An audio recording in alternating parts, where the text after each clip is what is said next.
Ndabaramukije cane bene data bakunzi ba Ntambwe Data TV na cane mwebwe musanze mukurikirana kino kiganiro igitondo gishasha igihe cose kiba categuwe kikongera kigashikirwa na jewe Janvier Manirambona mboneweho kano karyo keza ko kubaha ikaze muri kino kiganiro igitondo gishasha aho ari jewe nyene Janvier Manirambona ngarutse kugira ngo dusangire amajambo y'Imana afise muri kino kiganiro c'uyu munsi dusanga mu gitabo c'ivyakozwe n'intumwa ica abandi bavuga ngo ibikorwa vy'abatumwa abandi nabo bakavuga ngo ahubwo ngo bari bakwiye kucita igitabo c'ivyakozwe na Mpwemu Yera kubera yuko burya ngo bavuze ngo ni ibikorwa vy'abatumwa canke se ivyakozwe n'intumwa utumengo nibo bavyikoresheje utumengo vyitirirwabo bibaha iyindi reputation bibaha iyindi honome Imana tunedutabara ariko mugabo byose biruzuzanya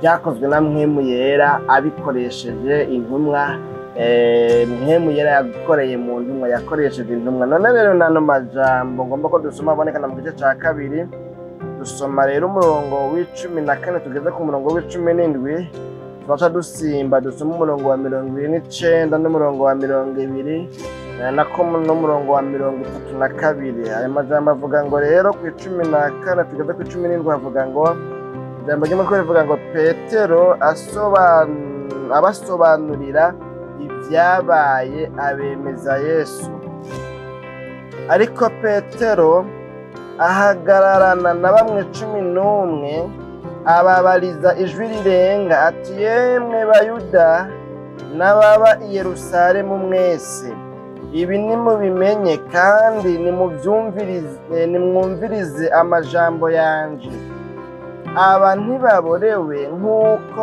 mwiyumvira kuko ubu ari isaha 3 z'umunsi ariko ivyo ni ivyavuzwe n'uwavugishwa n'Imana Yoweli ati bizoba mu minsi y'iherezo niko Imana yagize nzosuka Mpwemu wanje ku bari n'umubiri bose kandi abahungu n'abakobwa banyu bazovugishwa nanje n'imisore yanyu izobona ibyo yeretswe n'abatama banyu bazorota inzozi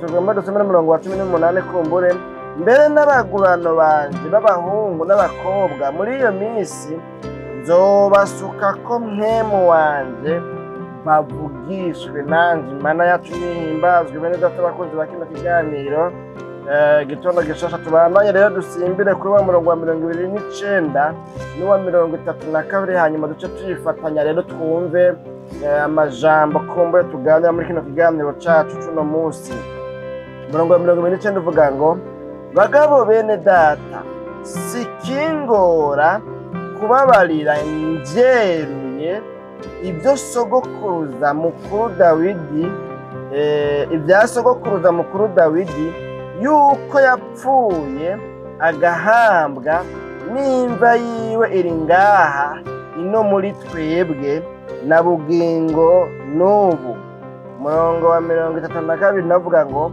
uwo Yesu Imana yaramuzuye natwe turi byabona byo gushingira intahe ibyo Imana yacu ni dutabare bene data bakozi ba kino kiganiro igitondo gishasha cacu tuno munsi n'amajambo twumva avuga kuri Mpwemu Yera kandi murazi yuko iyi minsi ari minsi twibukamwo ukungene Mpwemu Yera yaje ku ntumwa zari zikoraniye hano mu kiganiro c'ejo harenganye twaravuganye amajambo yabonekana mu ndirimbo aho twakuyemo ibintu bitatu bishobora kudufasha kuzura Mpwemu Yera twarabonye ibintu bikuru bitatu nabyo mutashoboye gukurikirana ico kiganiro murakiraba nico kiganiro cabaye ejo harenganye kuri runo rubuga nyene rwitwa Ntambwe Data TV twavuganye ku bintu bitatu bishobora bidufasha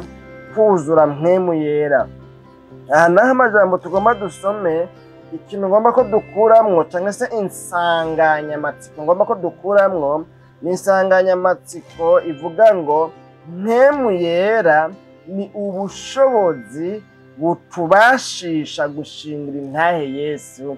Imana yacu nidutabare.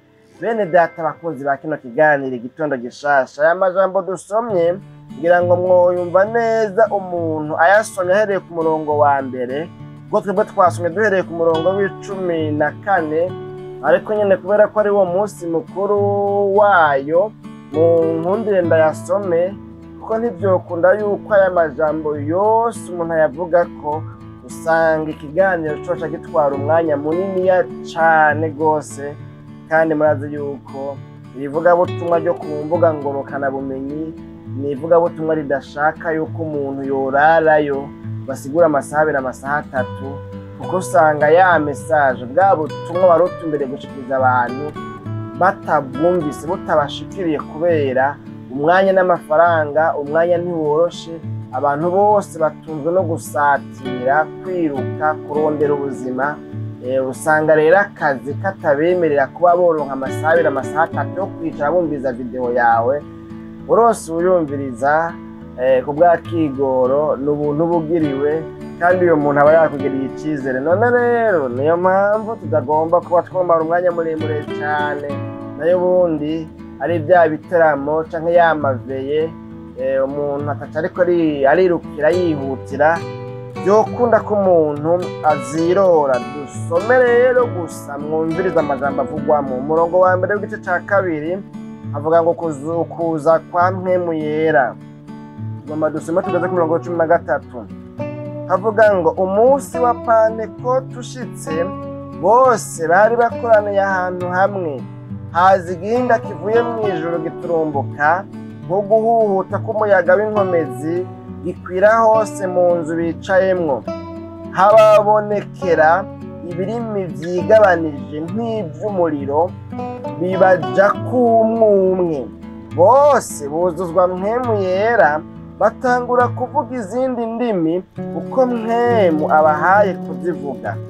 I Yerusalemu hari abayuda bamyeho, abagabo bubaha Imana, bari baravuye mu mahanga yose munsi y'ijuru.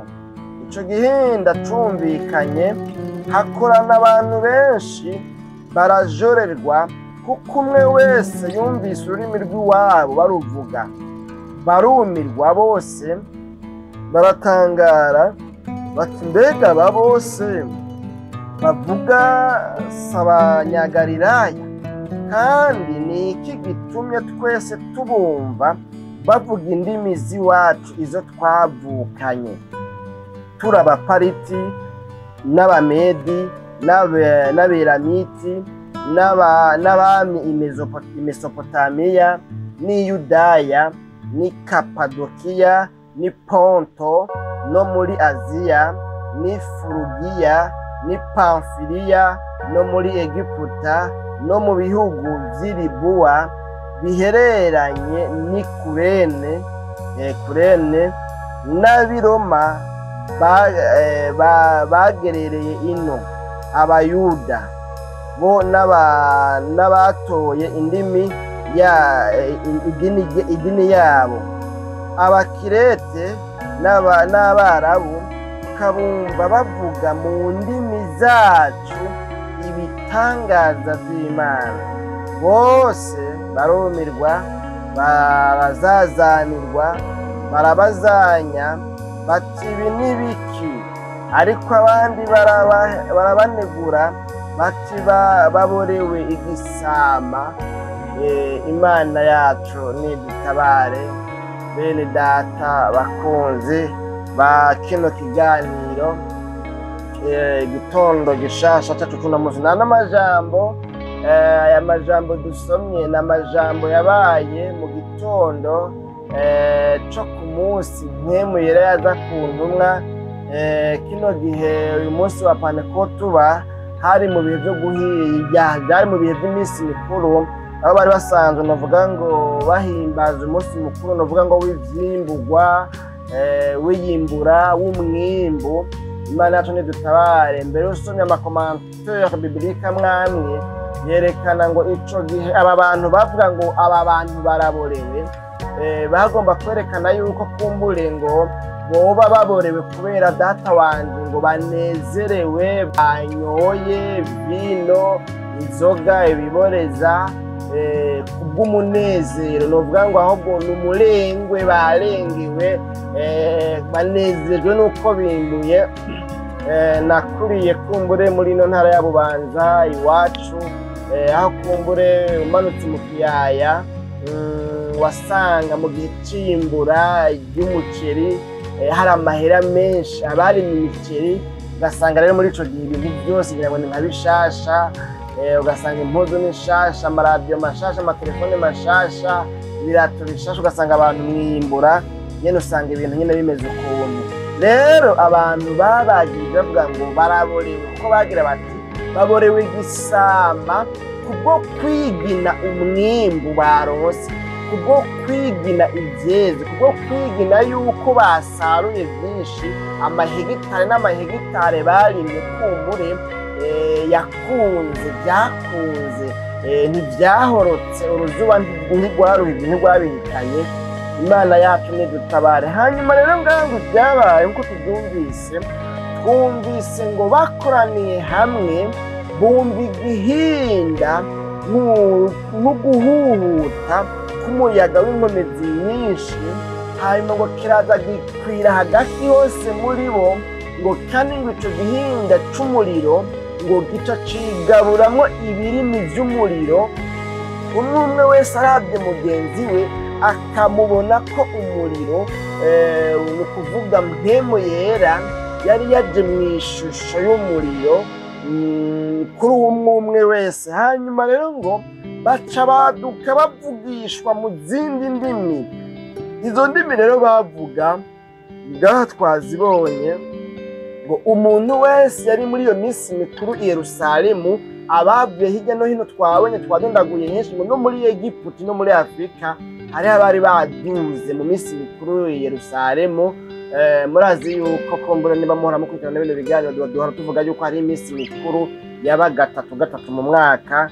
Narifuje kuzokora ikiganiro cyo kuri ibyo nyene, ariko nyene kiracaryamye nyene mu migambi, kuko mu by'ukuri yuko narivuze mu kiganiro tuberuka novuga ngo yacari service minimum, bivanye nuko bisa kandi kadusanga nyene katagiye katanyorohereza, kandi ntovuga ngo ndakiyake mu gihe kumbure ibintu bitaratomoka neza, kugira ngo mbone ingene umugambi ubandanya neza. Bino biganiro umuntu ashobora kubifata neza yagukiwe, kandi ibisabwa byose bishobora kuboneka, kubera mu bisanzwe ibi byo muri media birakenera uburyo bwinshi, birakenera ibintu bitari bike.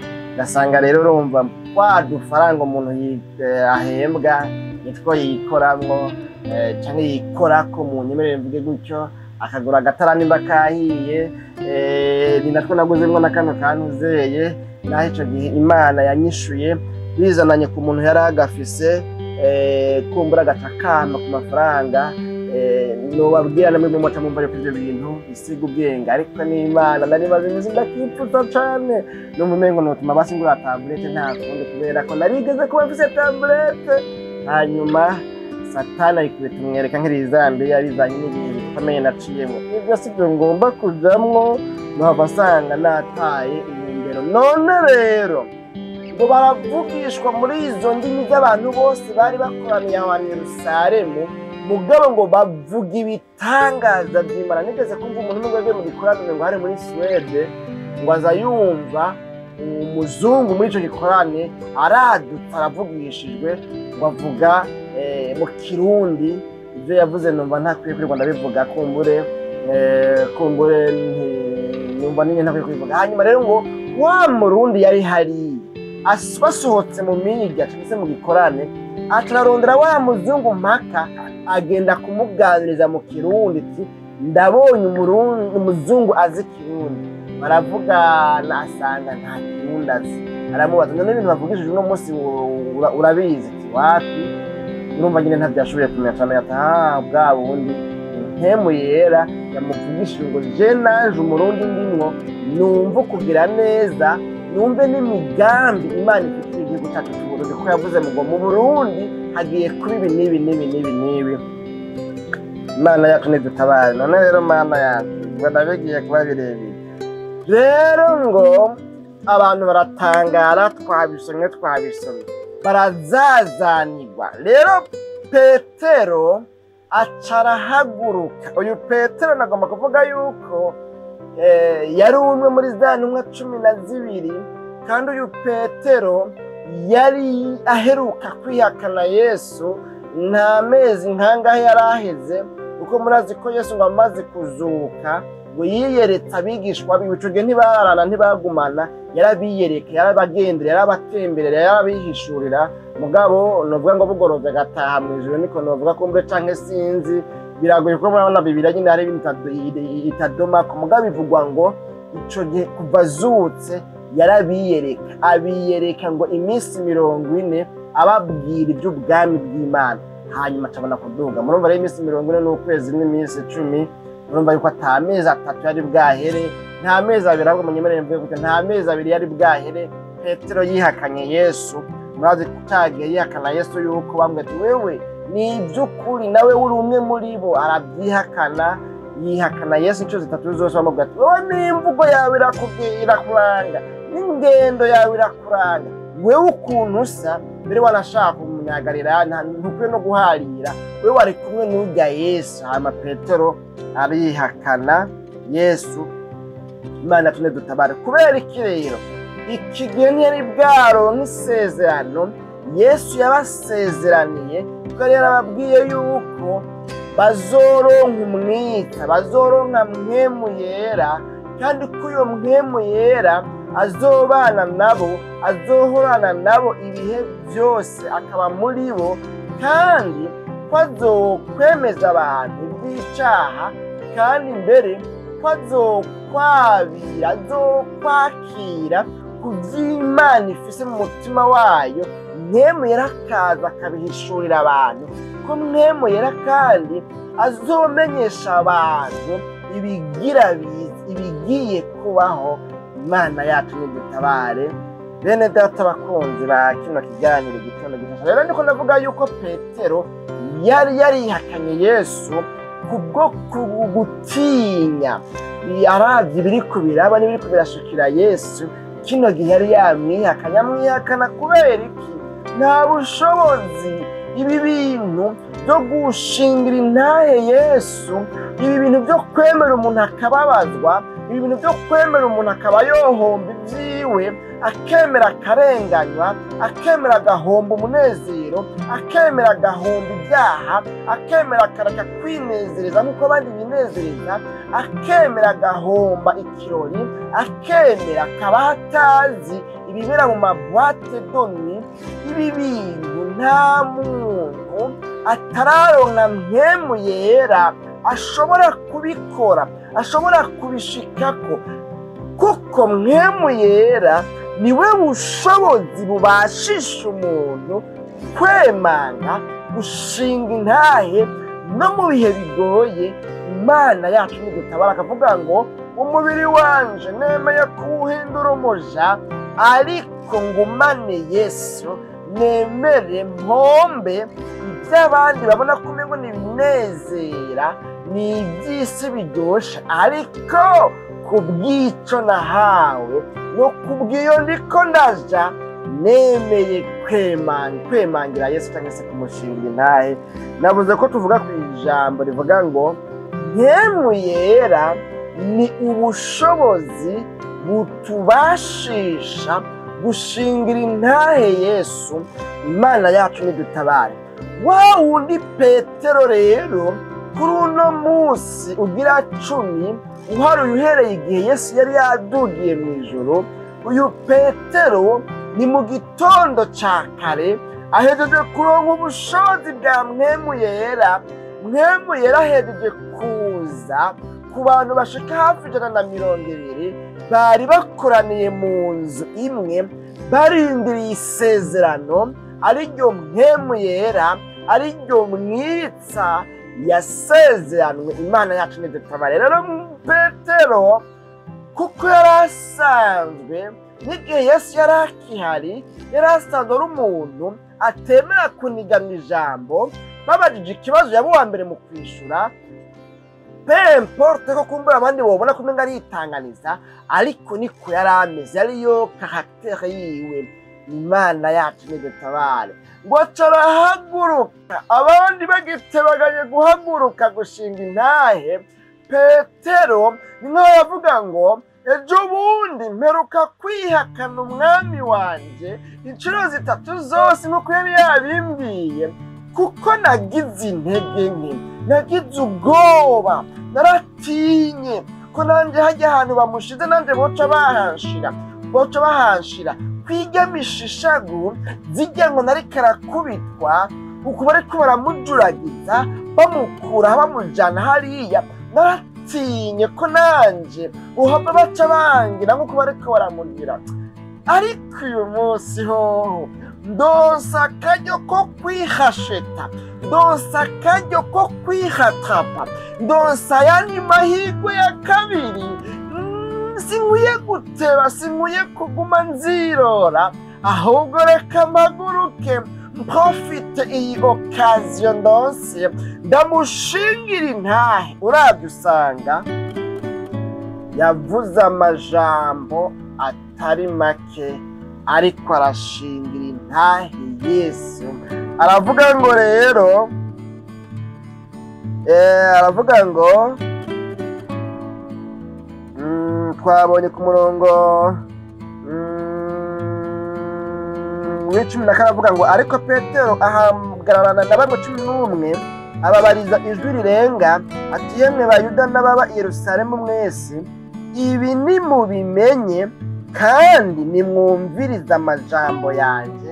Imana yacu nidutabara. Hari ahandi hantu twabonye ngaha ngomba ko dufatanya ijambo ryaho, ni ijambo riri ku murongo wa 29 rivuga ngo bagabo bene data, sikingora kubabarira mbyeruye ibya sogokuruza mukuru Dawidi.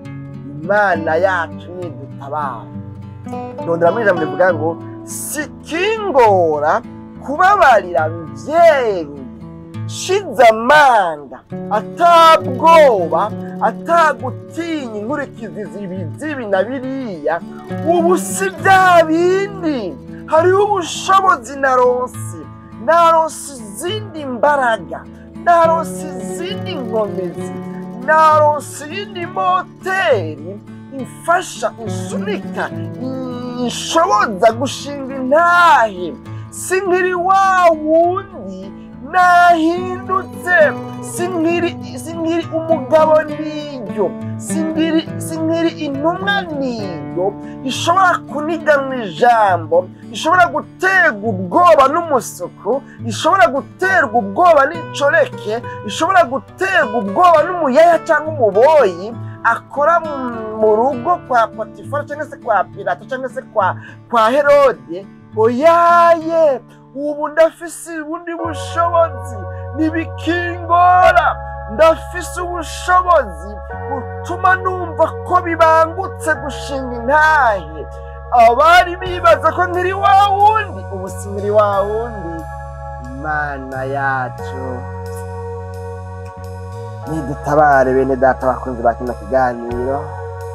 Igitondo gishasha cacu tunamuzana n'amajambo twabonye yavuze ingene ngo byari byaravuzwe bivugijwe n'uvugishwa n'Imana Yoweri ati, bizoba mu minsi y'iherezo, nzosuka mpwemu wanje ku bari n'umubiri bose, n'ibindi ngo mbere n'abagurano banje n'abahungu n'abakobwa muri iyo minsi nzobasuka ko mpwemu wanje bavugishwe nanje. Imana yacu nihimbazwe bene data bakunzi ba kino kiganiro. Bene data, ngomba ngarukize ngaha ndabona iminota 20 yamaze gukwira. Bene data, mukurikiranye kino kiganiro igitondo gishasha, nta n'amajambo nari numva mfise twosangira. Ntumbereye kuvuga yuko muri kino gihe ishengero ry'Imana dukeneye mpwemu yera cyane, kuruta izindi nyigisho. Dukeneye kuzuzwa mpwemu yera, dukeneye gukoreshwa na mpwemu yera, dukeneye kurongorwa na mpwemu yera, na cyane cyane ko abarongorwa na mpwemu yera bose aribo bana b'Imana. Dukeneye ubushobozi bwa mpwemu yera cyane kuruta uko dukeneye ibyo twambara, kuruta uko dukeneye ibyo dufungura.